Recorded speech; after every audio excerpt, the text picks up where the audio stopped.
It's February, and for us, it's the best time to prune our young trees. This is in the orchard, and we also prune the trees down the driveway. Right here is damage from deer rubbing their antlers on it. We tilled up between the berries and the orchard trees so we can have a place for blueberries and more garden space.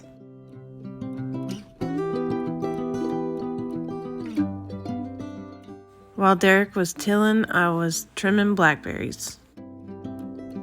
This is the main cane, where all of these lateral canes will grow off from, and this is where your berries will grow. After the fruiting season is over, the main canes will die, and the next season, the roots will send up new canes. Old cane, new canes with lateral canes attached.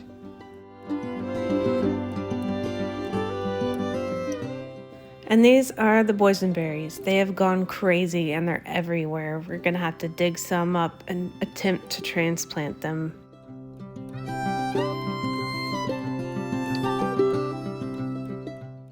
If you'll remember, this is the huge break in the dam on the upper stock tank that we tried to fix twice.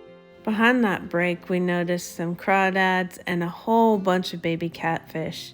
And they could possibly make it downstream to the second stock tank, but they could have gotten covered up by dirt. So we tried to save them in a cup and throw them in the main part of the stock tank. We actually got quite a few, all that we could find.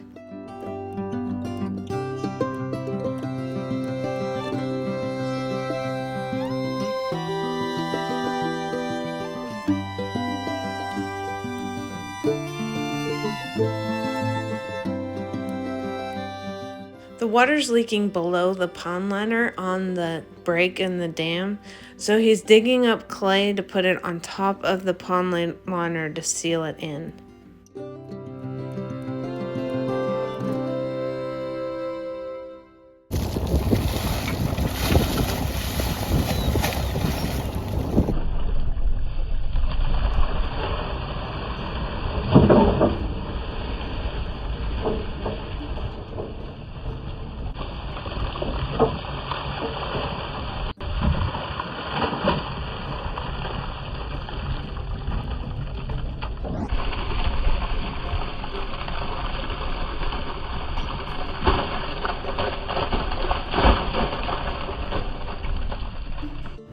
Our neighbor helped us out and moved 3 loads of dirt behind the stock tank break.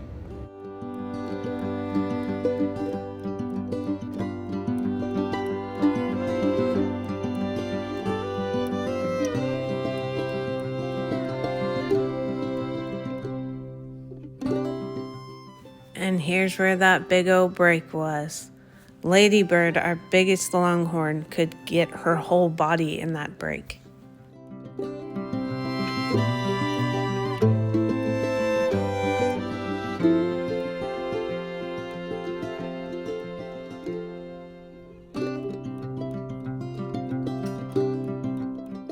And while they were doing that, I was cleaning goat stalls in preparation for the babies. Ridiculous. Fabulous.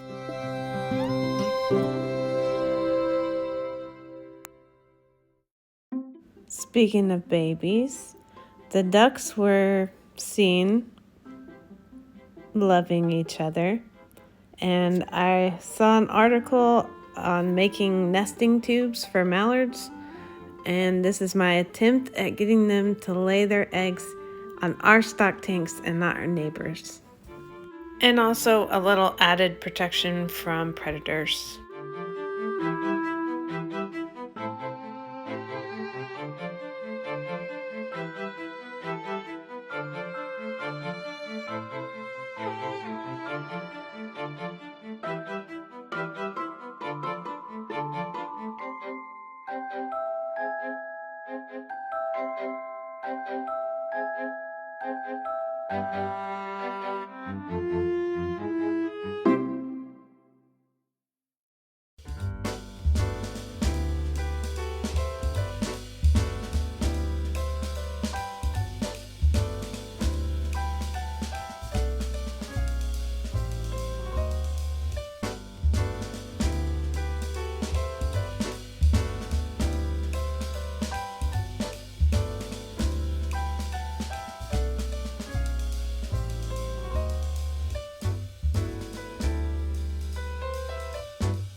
Here's the stand attached and painted green.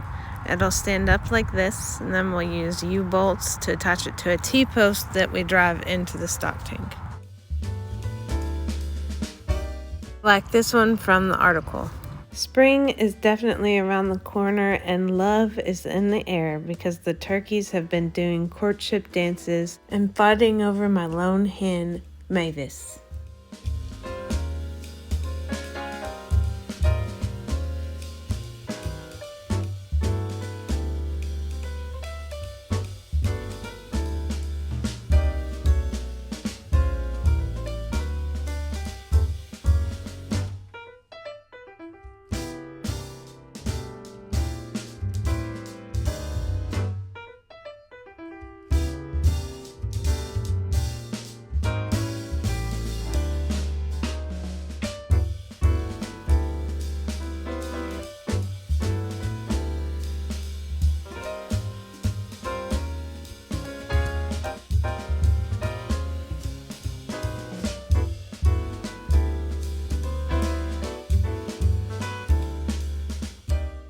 Bam, turkey nesting box.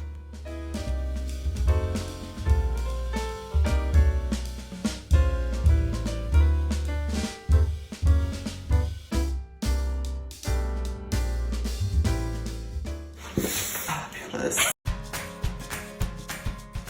I woke up on day 18 and this little quail baby had hatched. And later that night, more were hatching.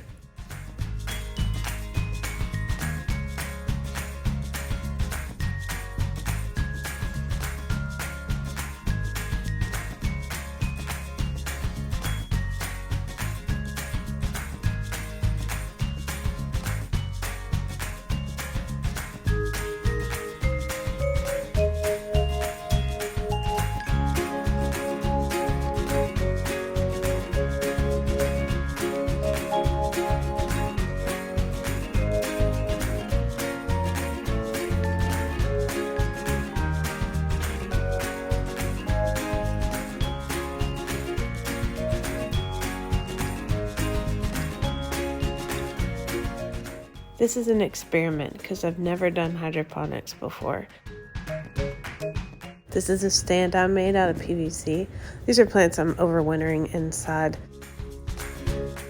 The timer is for the air pump. It's going to go off every 3 hours for 20 minutes. This is about the quietest air pump you could ever find. A cheap little air stone that'll put bubbles in the water. Plugs for the seeds to go in, mainly made of peat moss and foam.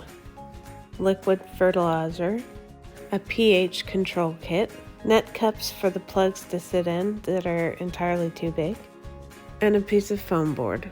Hydroplanner.com will tell you the pH level that each crop is happy at, and then the overall pH your system should be at with the crops you selected. You take your sample halfway up the vial, grab the indicator and put 2 to 3 drops in the sample.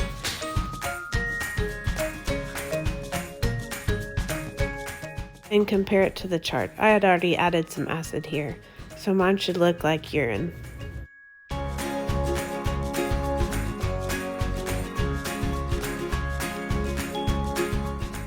I used a hole saw to cut the holes for the basket, but I didn't want the entire basket in the water, so I made it a little smaller.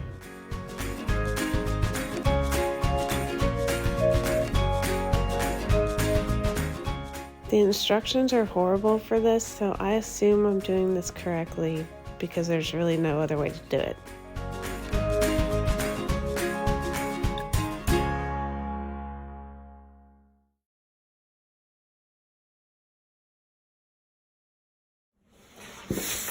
Fabulous.